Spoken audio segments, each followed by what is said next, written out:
Welcome to Two Chicks Talk Writing. I'm Isabella. And I'm McGee.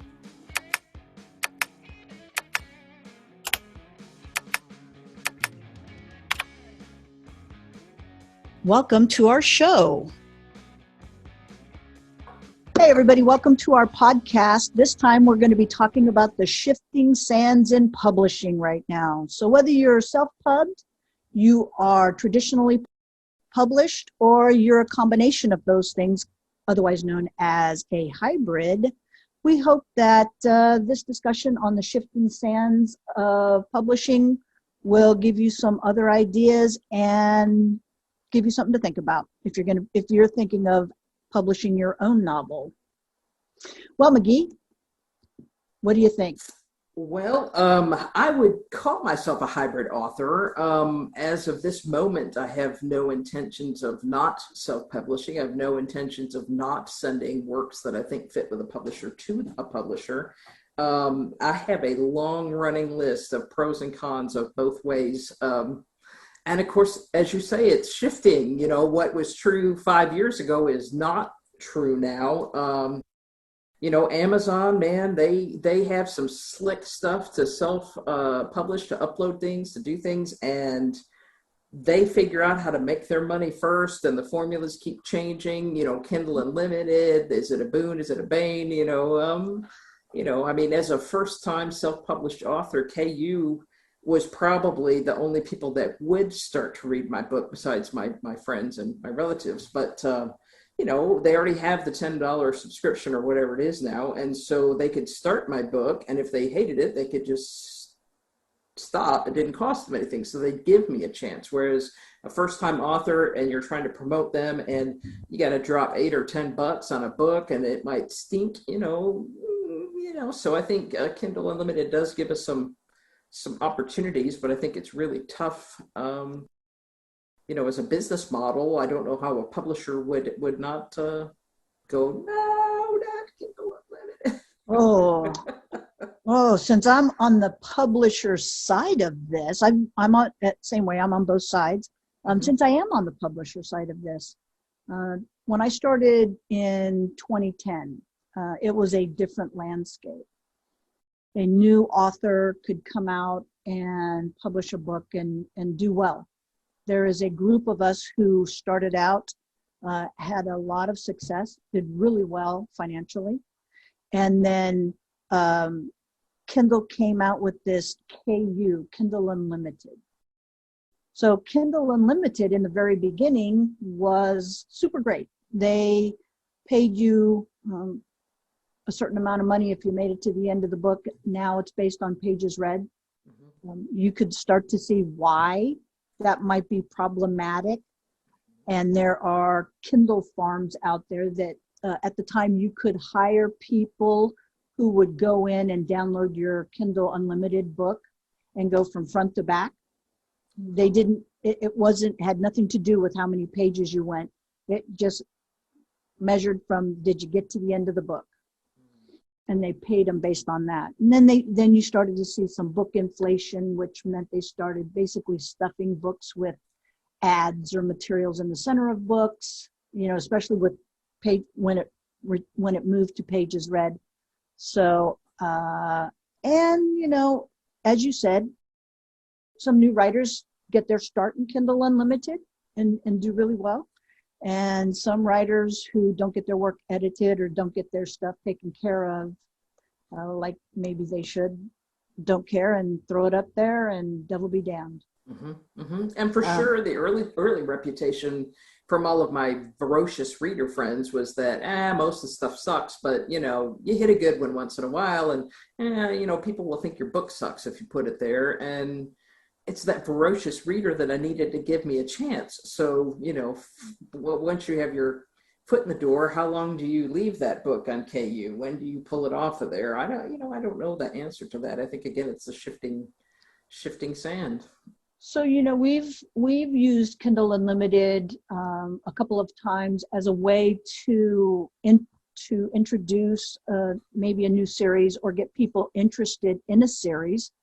We did this with an author who was getting ready to release book 5 in the series. So we made the first book free, and then we stair-step pricing until we got to the final price for the newest release. Mm-hmm. And it did really well. And she was so excited because she'd never been on the Amazon bestseller list. And so she was super excited. She made the top 100, then she made the top 50, and then she made the top 10. And, you know, she was super excited and is still, I think she said, I just talked to her the other day, I think she said she's still in the top 100. Mm-hmm. And that's great. I think that for some people, it's a shortcut in author building, brand building, Mm-hmm. because, you know, and we'll probably talk about building an author brand. We'll do a show on building an author brand. Write it down right now. Yeah. What it takes to build your brand. There's a lot of social media. There's a lot of advice out there. There are a lot of quote unquote experts out there who will take your money and tell you exactly what to do. And you'll follow maybe 10% of it. And think, they still have your money. And they still have your money. And you'll think, what a waste. Yeah. And I've seen Kindle come through several reiterations. You know, they did the whole tried to monetize fanfic. Mm-hmm. And I think that really busted. Then now they have a new thing called Vella, which they're taking kind of like Kindle Unlimited, yet a little different. So what Vella does is if you have serial content, they're looking, and it's similar to like a Wattpad or AO3, you know, things like that, the archive of our own, where you put stories, chapters up. And so Amazon has this new service called Vella, and that's kind of what they're doing. And you put a teaser chapter up there, you get to read it for free. If you want to read the rest of the content, you have to buy tokens and pay tokens to read the rest of the chapters. It also can't be published anywhere else. So we see this in Kindle Unlimited. When you do Kindle Unlimited, you can't publish that content anywhere else.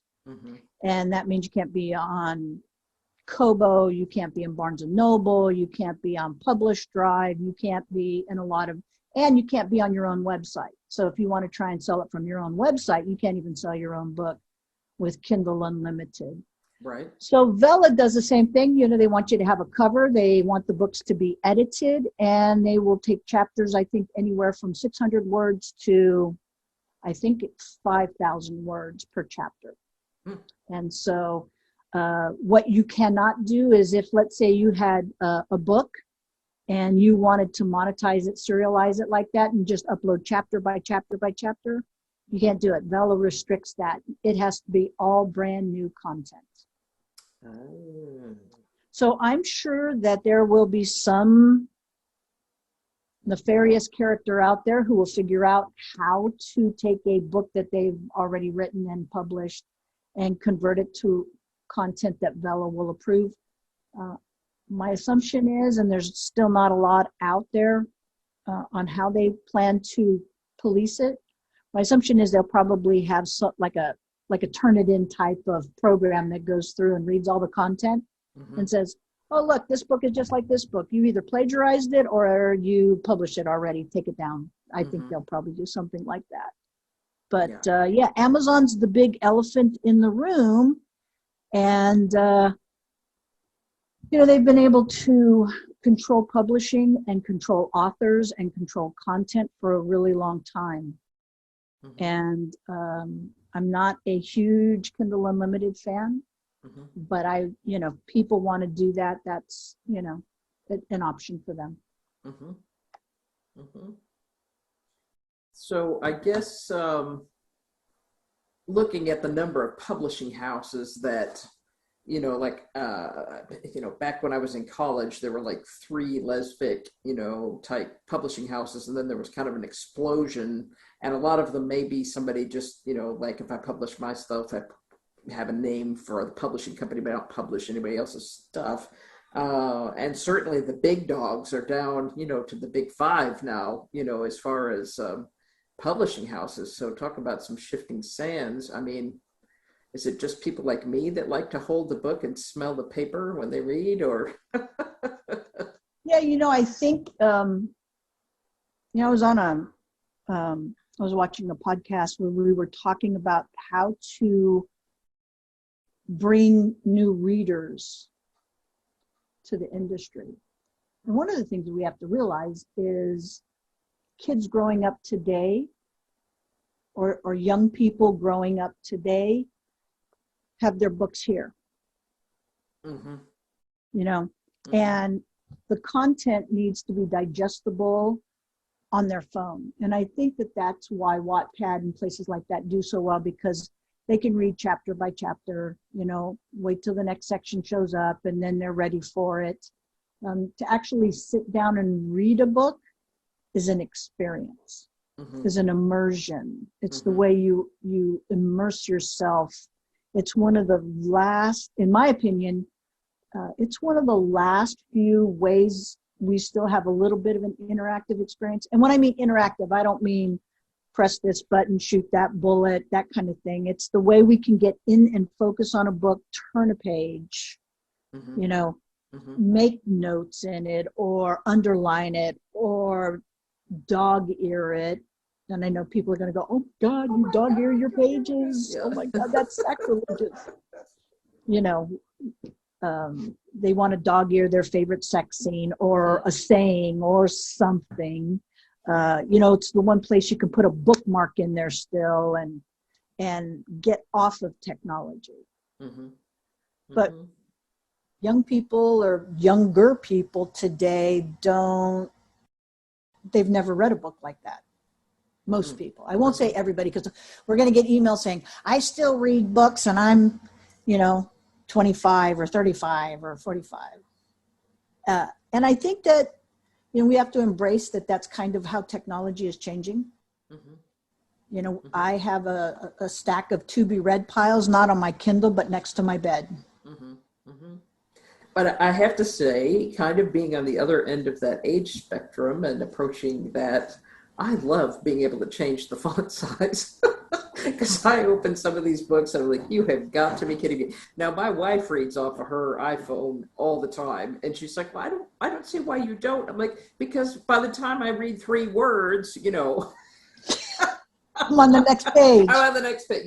So we laugh about that. But that there are definitely, for people who have visual issues and stuff, you can change the contrast, you can change the colors of the ink. I mean, I can't stand it when I open a web page and the dark background and the lettering's in white or yellow, and I'm like, are you freaking kidding me? Who the heck? Oh yeah, that's that's so late 90s, early 2000s. Get beyond that. Let's clean that puppy up. But you just can't even read it. So I just and some of the options now, to go to audio. I mean, this is another shifting sandwich. Maybe we'll talk about audiobooks. So, what, I wonder if we could debunk a few myths. Readers will say, well, I want to read I want to see if I'm going to like the book. And if I don't like the book, then if I have to pay for it, then I'm going to be really upset because maybe I won't like the book. And I always write back and say, there is this tiny little feature on Amazon called peek inside the book. You can peek inside the book. Right. And I see a lot of reviewers sometimes slam authors because they didn't like their writing style or it should have been edited or whatever. A lot of times you can save yourself a lot of money and headache and hassle if you peek inside the book. Amazon put that there for a reason. And you can peek inside that little puppy and see whether you like that book or not. And so, and Kindle Unlimited hurts our authors in a way that, because we upfront the costs to publish a book, the cover, the editing, the book design, the ebook creation, and all the proofing, copy editing, all of those pieces, we upfront those costs because we're a publishing company. We're a true publishing company. And so, by the time we get a book to publish, the author gets its royalties, but unfortunately Amazon, depending on the market, takes the biggest royalty, anywhere from 40 to 70 up to 70+%. And so I wouldn't ask my dentist to work on my teeth for free if I leave them a good Amazon review or a good Yelp review. Mm-hmm. And I'll tell you why I would, because I'm not necessarily sure I would trust him to do the This is good enough.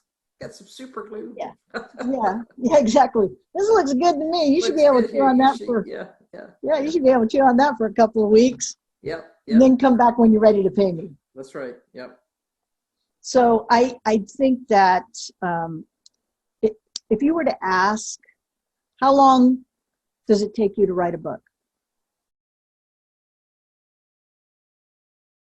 Shoot, months. I mean, because I'm doing lots of things in between, but some scenes you might research for 2 days before you get that paragraph, Sure. that you're trying to get just one bit of information for. So sure. I would say at the least 2 months, and probably typically for me, 4 to 6 months per book. Yeah.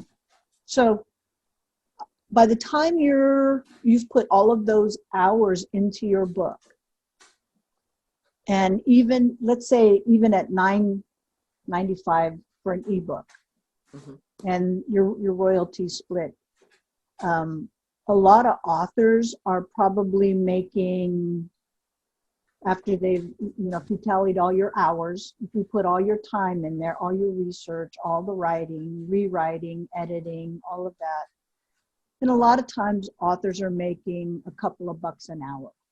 By the time you start to average out your costs and your time, the average author is making about $2 an hour.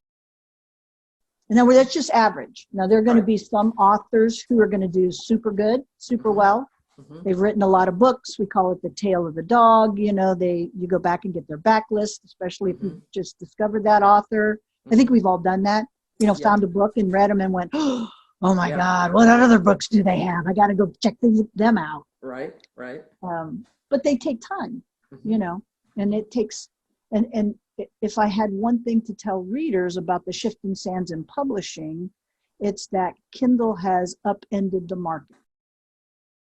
And authors, and now I'm starting to hear authors who are on Kindle get off of Kindle because they're not making as much as they did when Kindle first started.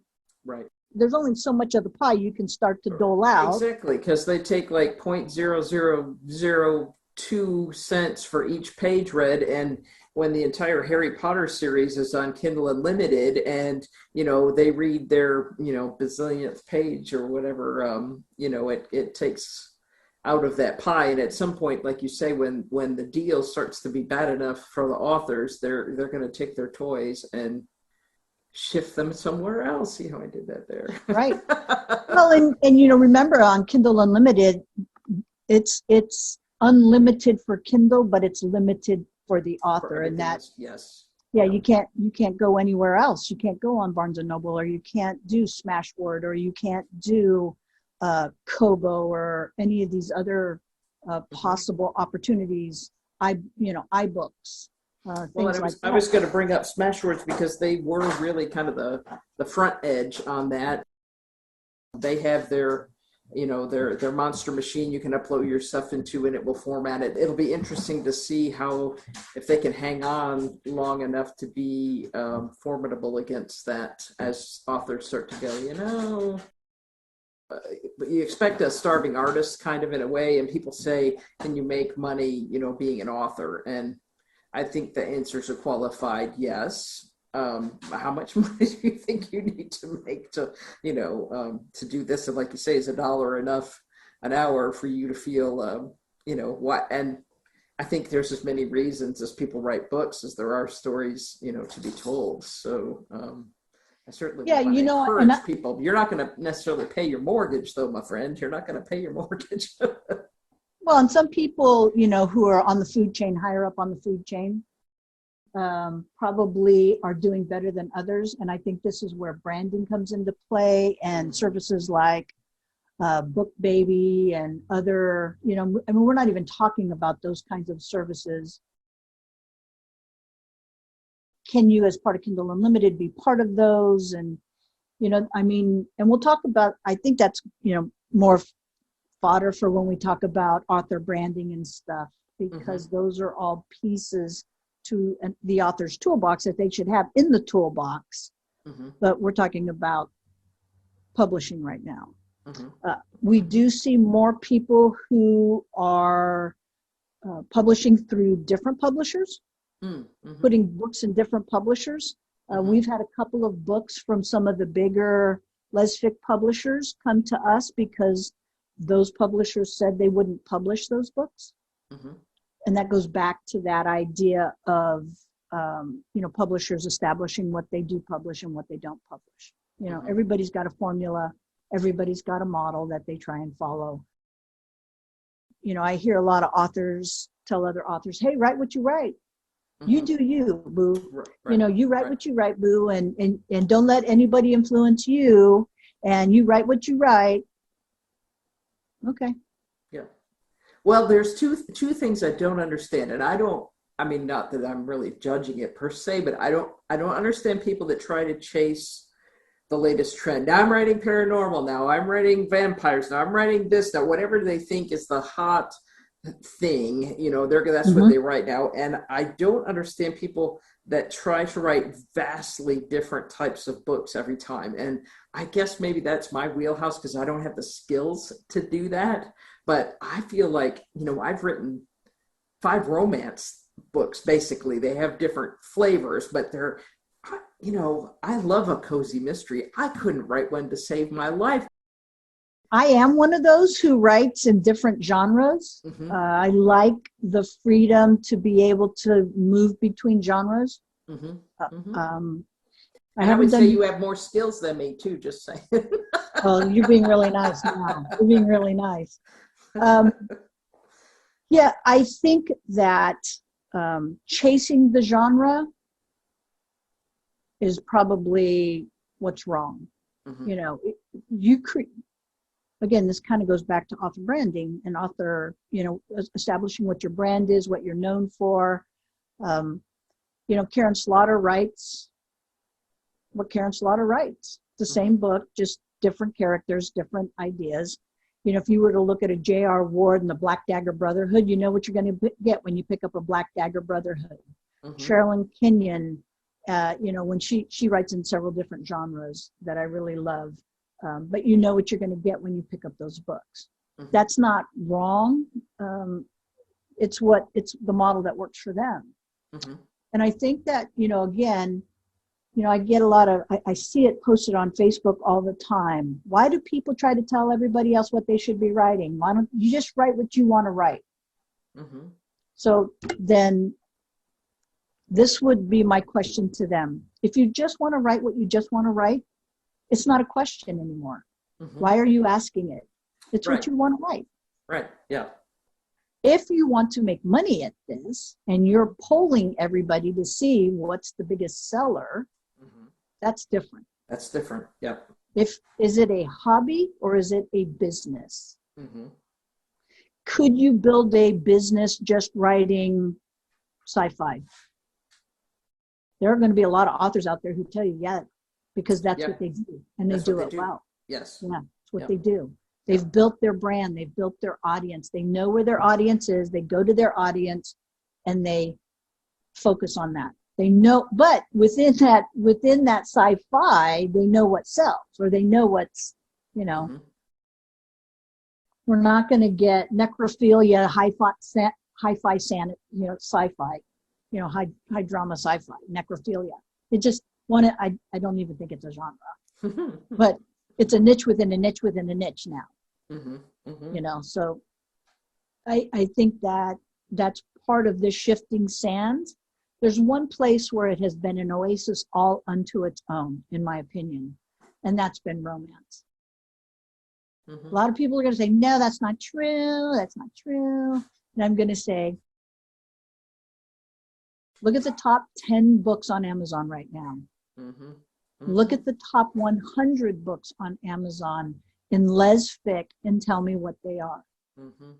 And I will say all of them, if not all of them, 99% of them have some type of romantic element in them. It's not drama. It's not, they all have some romance in them. They might be some different genres, but I will guarantee there's romance. The people that are friends of mine that, that read the Harlequin romance type of books ferociously, they read 10 books a month, man. They just crank through them. And the people who read just sci-fi or mysteries, they might read 6 a year, so it's a numbers game there. I mean, are you going to sell to the person that buys one and say, you might sell to every one of those boogers, and, that's great, but just the odds are not in your favor. Well, and I think that if you were to look at the top selling authors in our genre, hands down, they're romance authors. Hands down. And that's the one oasis in this shifting sand. It doesn't matter where you go, whether you self-pub, whether you're hybrid, or whether you're in with a publisher, because most publishing houses will tell you they want your romances. Some publishing houses will sign their authors romance books and tell them they're exclusive to that publishing house just for that reason. If you want to go publish a time travel book, does it have a romantic element? Then it's ours. If it's just a sci-fi time travel book, then we're probably not interested in it. If it's a historical fiction or mythology or something, unless there's a romantic element, we might try it. But, looking at the numbers, and there's lots of data out there. So it has nothing to do with personality, it has everything to do with business, though. Yeah. There's a reason most of the cars on the road all look the same. There's that Southern wisdom coming, floating right to the top like the cream. Yeah. Join us next week as we finish our conversation on the shifting sands of publishing. And now a tip of the day from the Writers Toolbox. One tip I probably would give authors is get more than one beta reader. And don't let it be your Uncle Ralph or your Aunt Susan or your cousin Teddy, or get a couple of beta readers and let them read your book. Not your buddies, not your friends, because they don't want to hurt your feelings, but get at least 2, maybe 3. And oftentimes with beta readers, if it's a good beta reader, they'll ask, what am I looking for? Am I looking for plot holes? Am I looking for head hopping? Am I looking for, inconsistencies? What am I looking for? And you can give every beta reader kind of a task saying, hey, this is what I'm looking for. Can you look at this? Can you look at this? Make sure that the brown eyes don't turn into green halfway through the book, which happened to me in a book once. Oops. But, get good beta readers. If you have something you want to hear us talk about, make some comments below. Check out our Two Chicks Talk Writing website at www.2chickstalkwriting.com.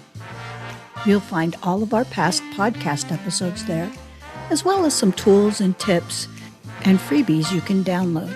You can also check out our Facebook page, Two Chicks Talk Writing, and our Instagram at Two Chicks Talk Writing.